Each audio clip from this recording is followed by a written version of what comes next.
I changed the football. In that time, when I was in Spain and he was in Barcelona, he changed football in Spain. Then he moved to Germany and he changed the football in Germany and moved here and changed. They used to call it the Pep Game, like it was a special genre. Because for more than a decade, Guardiola didn't just win trophies, he rewired what elite football looks like. I think he broke down some barriers in terms of having a clear identity of a style of football that maybe in the past people felt wouldn't work. Goalkeepers turned into quarterbacks, center backs turned into playmakers, fullbacks walked into midfield like it was normal, and pressing became a coordinated trap instead of a sprint. One coach, and suddenly an entire sport started speaking a new tactical language. In his way, he's being so dominant, and you can see the impact, not just in Premier League, to see around Europe the impact that he has, the way he tried to do so many things is being a big influence for many managers. But here's the twist. The story doesn't start with Manchester City. It starts with a former Barcelona midfielder who learned football like geometry under Johan Cruyff, then took his first real coaching laboratory at Barca B, and within months was standing over the first team, tearing up the old hierarchy and building a machine that made the ball feel like a weapon. From that point on, every stop became an experiment with consequences. Barcelona's system that forced Europe to copy, Bayern's version that stress-tested the idea in Germany, and City, where Pep didn't just perfect possession, he industrialized it, all the way to records English football had never seen before, including that historic 4-in-a-row league run. How would you describe Pep Guardiola's impact on the Premier League? Revolutionary.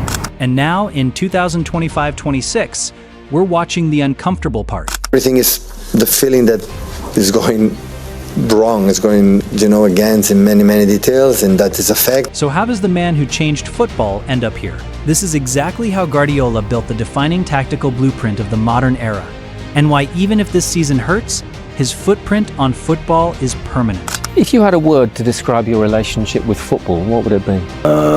Love. Before Pep Guardiola changed football as a coach, he was shaped by it as a student, not in theory, in repetition. As a player, Pep Guardiola didn't learn the game through power or speed. He learned it through position, through spacing, through understanding where the ball should go before it arrived. Under Johan Cruyff, Guardiola became the pivot of Barcelona's dream team, not just a midfielder, but the reference point that made the entire structure function. Cruyff taught him something that would later become a doctrine. Football is about occupying space correctly. If you do that, the opponent will always arrive late. That idea never left him. When Guardiola retired, he didn't rush into management. He studied, he observed, he traveled.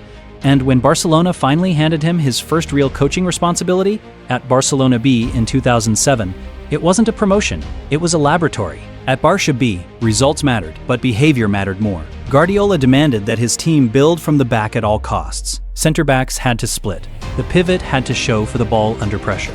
Possession wasn't a luxury, it was a defensive mechanism.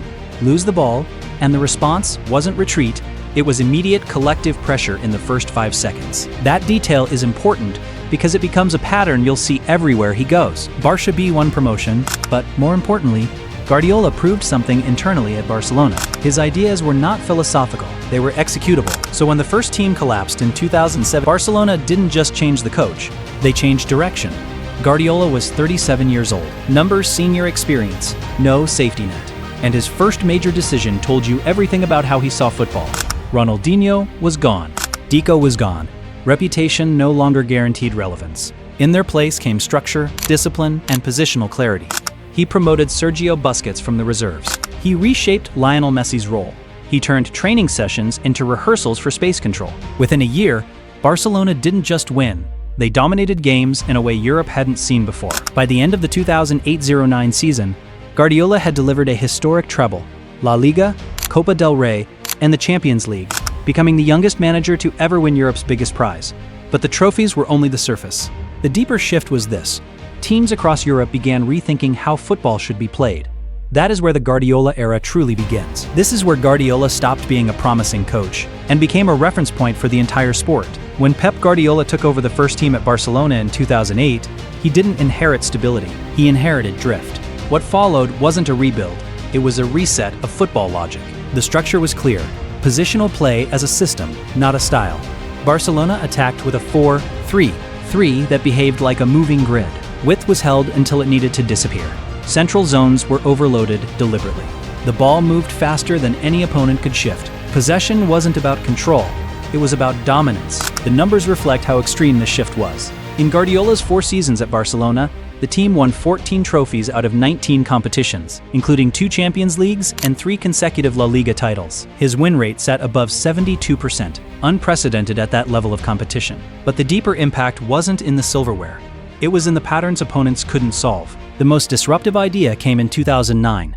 Guardiola removed the striker. By moving Lionel Messi into a false 9 role, Barcelona broke defensive reference points across Europe. Centre-backs followed Messi into midfield and left space behind. If they stayed, he turned and dictated. Either way, the system won. This wasn't improvisation. It was geometry. Equally important was what happened without the ball. Guardiola's Barcelona pressed immediately after losing possession. Short distances, collective triggers, and aggressive positioning in the opponent's half. This was not passive possession football. It was territorial suffocation. The defining night came on the 2nd of May 2009. Barcelona went to the Santiago Bernabeu and beat Real Madrid 6-2. Not on counters, not on emotion, on structure. That match accelerated a trend. Elite teams no longer asked if they should press high or build from the back, but how well they could execute it. By 2011, Guardiola refined the model further. Fullbacks pushed higher and narrower. Midfield rotations became constant. The 2011 Champions League final against Manchester United wasn't just a win, it was a demonstration. Sir Alex Ferguson later described it as the best team he had faced. Across Europe, the reaction was immediate. Youth academies prioritized technical midfielders over physical profiles. Defenders were now required to pass under pressure. Goalkeepers were redefined as first attackers. And yet, Guardiola himself rejected the label most often attached to that era. This was not tiki-taka. It was purposeful possession.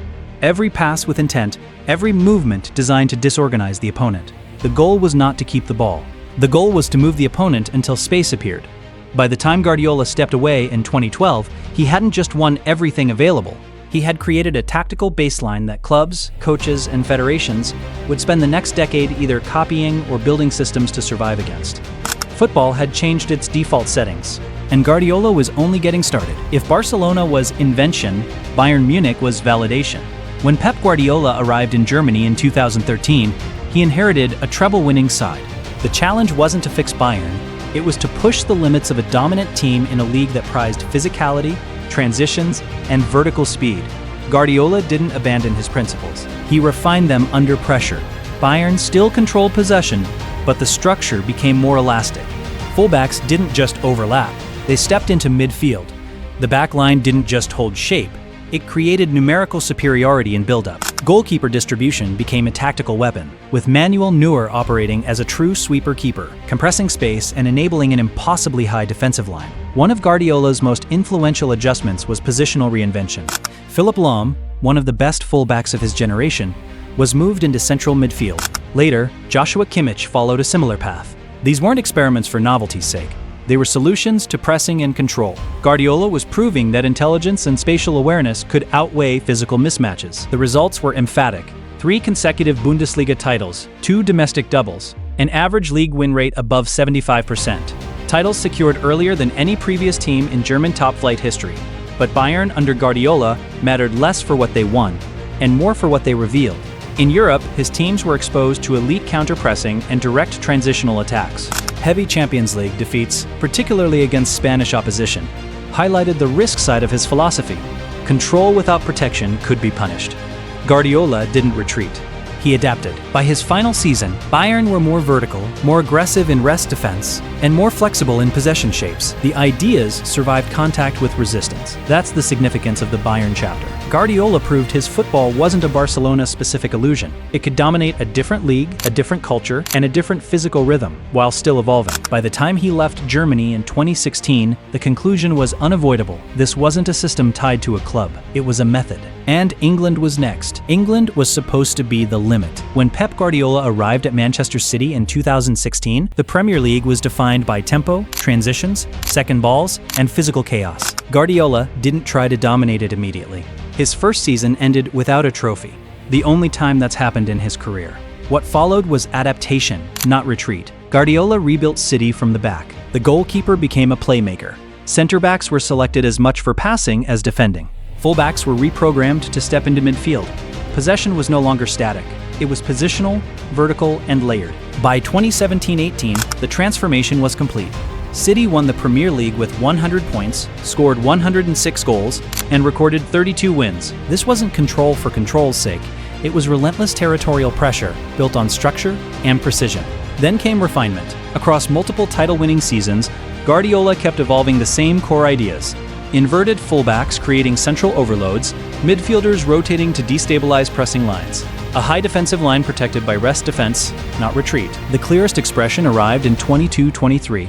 Guardiola introduced a hybrid system where John Stones stepped from center-back into midfield during possession, creating a 3-2-4-1 shape that overwhelmed elite opponents. This wasn't aesthetic innovation, it was functional dominance. That same season, City completed a continental treble, becoming the first English club since 1990 to do so.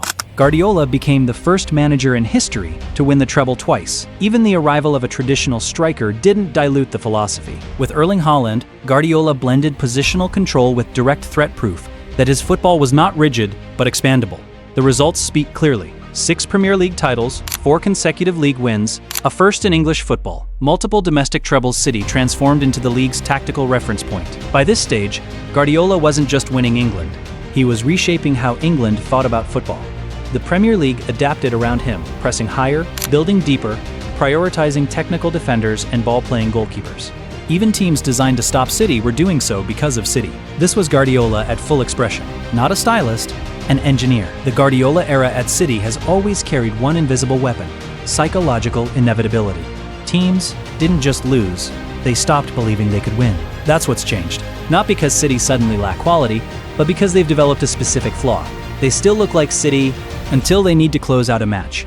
And right now, they can't. This is the counterpunch. Opponents aren't just reacting to Guardiola anymore, they're attacking the parts that have weakened. The Guardiola system defends transitions with structure, spacing, counter-press timing, the safety net behind the ball. With injuries and reshuffles, that spacing isn't automatic, and teams are committing numbers forward. Half a second late is enough. City still dominate territory, but if the first counter-press fails, the back line is defending massive spaces, exactly what teams now target. Rodri isn't just a midfielder, he's the stability symbol.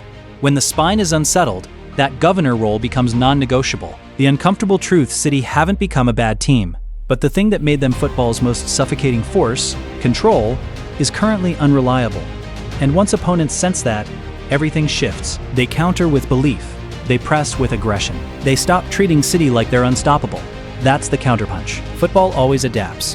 And right now, it's adapting to Guardiola's best work, at the exact moment City are least able to handle it. This is where Guardiola's career gets misunderstood.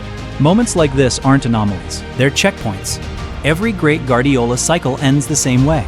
Saturation, physical erosion, tactical familiarity, then collapse of control. Barcelona in 2012, Bayern in 2016, now City in 2025, 26th. The question isn't whether something's broken, it's what he does next. This isn't a crisis of ideas. City still dominate, still create chances, still overwhelm weaker teams. The problem is simpler and harder. Guardiola's football only works at its peak when 3 things align: a stable defensive spine that holds the high line without panic, a midfield governor who kills chaos before it spreads, a possession structure that lets the team rest with the ball. Right now, City don't have all 3 at once. That doesn't need reinvention. It needs reconstruction, especially in defense and midfield. Less improvising, fewer makeshift lineups. More players who manage risk instinctively, not just through instruction. History matters here. Guardiola left Barcelona after 4 years, not because he was failing, but because he felt the edge dulling. He left Bayern after 3 dominant seasons, even while winning, because the tension between control and chaos was growing. At City, he stayed longer than anywhere else. That alone shows how complete this project was. But even Guardiola has said it before. When the emotional cost rises and control fades, the system stops protecting you. This feels like that threshold. Here's the thing. Guardiola isn't being found out.